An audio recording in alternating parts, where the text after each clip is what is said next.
Cricket academy, এটা আমাদের অনেক আগে থেকে আমাদের একটা পরিকল্পনা ছিল যে প্রাইমারি ক্রিকেটটা আমরা গঠন করবো। তো এই জন্যই করবো যে বর্তমান বিশ্বে ক্রিকেট একটা জনপ্রিয় খেলা।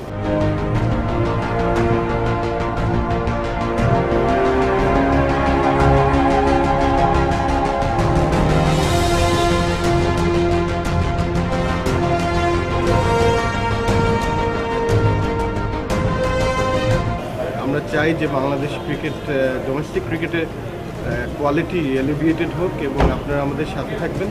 আমরা আরও অনেক বেশি আপনাদেরকে দেব।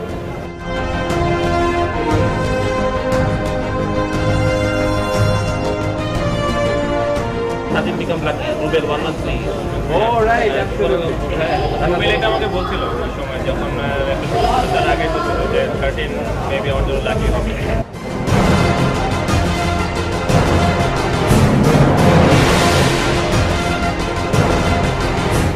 আর একসাথে এতগুলো প্লেয়ার, তো একটা বিরাট মানে পুরো বাংলাদেশ ন্যাশনাল টিমের আপনি যদি বলেন সেভাবে কয়েকজন বাদে সবাই ছিল। আমি মনে করি এটা শুরু, তবে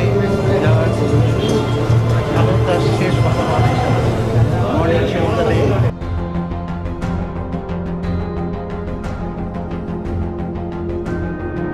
প্রথমে দেখলাম মুস্তাফিজ, তারপর দেখি রিয়াদ, তারপরে দেখলাম সৌম্য সরকার, তারপরে ইমরুল কায়েস, মাশরাফি, কেউ তো বাদ নাই।